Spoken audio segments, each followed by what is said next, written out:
Hey, this is Leslie from Comfortable Shoes Studio, and this is art journaling number 24, stuff from the dollar store.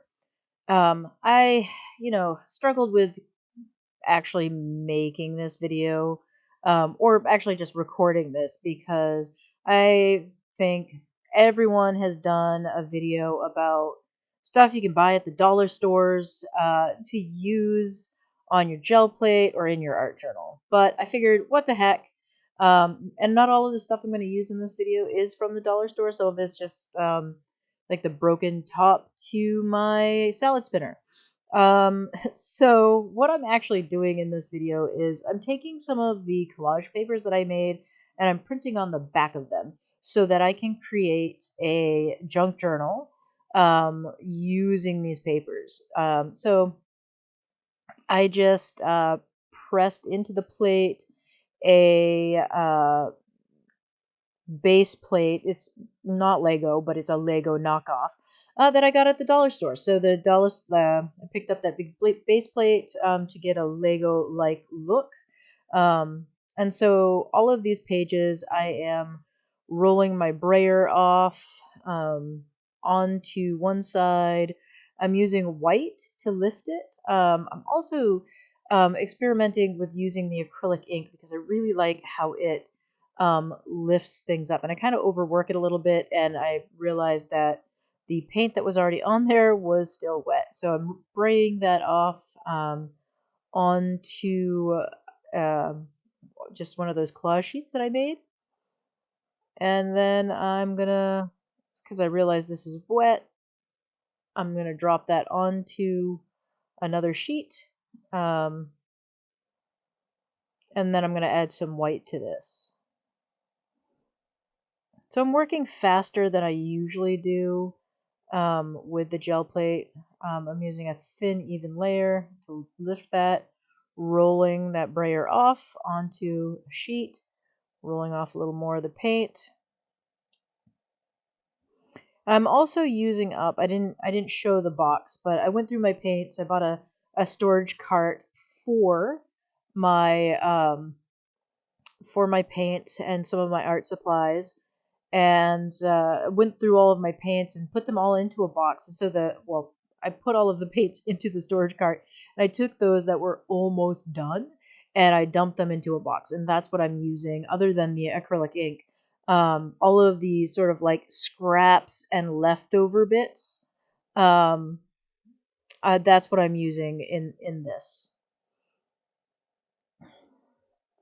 So the magazine left behind some printing, which is backwards, which seemed odd. So yeah, every time I roll anything onto the plate, I am rolling the brayer off onto one of these sheets of paper. I will be using the gesso technique that I showed in the last video to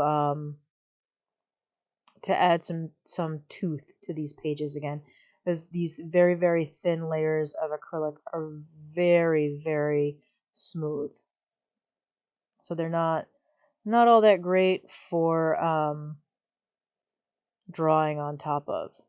For whatever reason, the camera's having a really hard time focusing.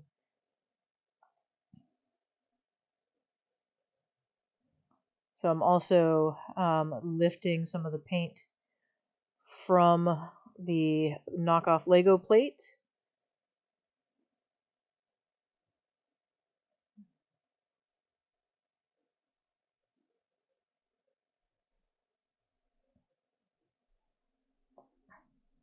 So I'm going to get a nice ghost print out of this. Really like how I'm getting multiple prints out of this. I put a lot of paint on there. And that neon ink, it's looking more yellow today. The camera was not liking it the other day. I really do like how it beads up a little bit. Trying to wait. I'm really trying to be patient here and let that dry. I don't think I succeed. Yeah, no. Nope, that's still wet.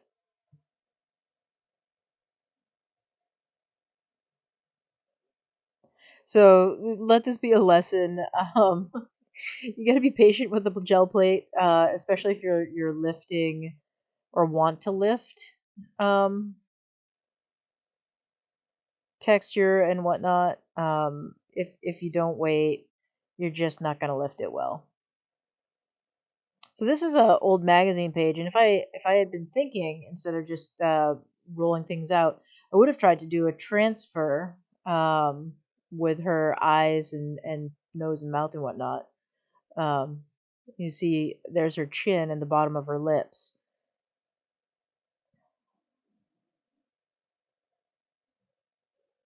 I'm using some gold here.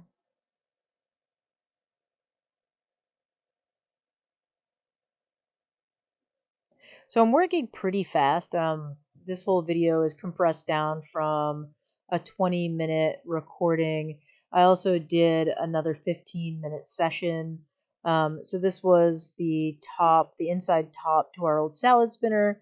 It broke, and now it's an art tool because that's how things happen in my house. When something breaks, it gets reused as an art tool sometimes, but not always. I'm adding some white, and again, I don't wait long enough for it to dry. Just being too impatient lately.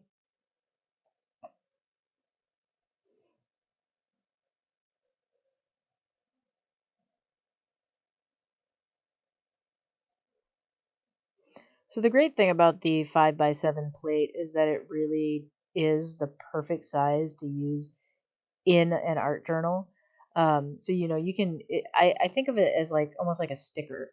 You can create the art on it and then put paint, a thin layer of paint on there. And then transfer the whole thing into your art journal. And it's fantastic. It feels a lot like a sticker to me.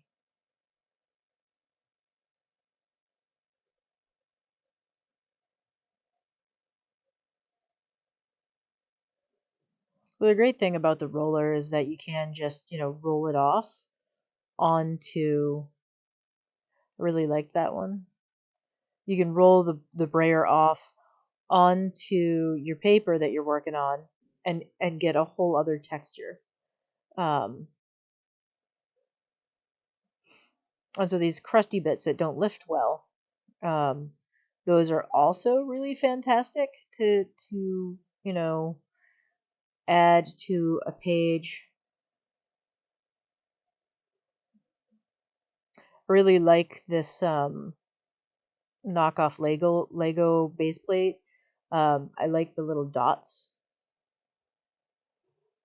There's a printing technique, and maybe I'll try and get a video of it where they make um, plates to go into a letterpress machine that are a Lego base plate, and then you get these smooth, flat blocks, and you put them on top of that, and it makes things that are perfectly press height. So maybe I'll get some video of that. That's something I really enjoy doing. It's a nice pattern making tool, so the kids can learn how to make patterns and do some letterpress stuff.